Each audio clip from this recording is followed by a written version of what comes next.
मंदिर मस्जिद जहाँ भी गेलियो सबसे तोरा मांगलियोगे।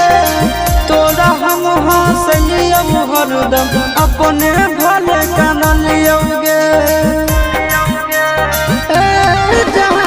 मंदिर मस्जिद जहाँ भी गेलियो सबसे तोरा मांगलियोगे।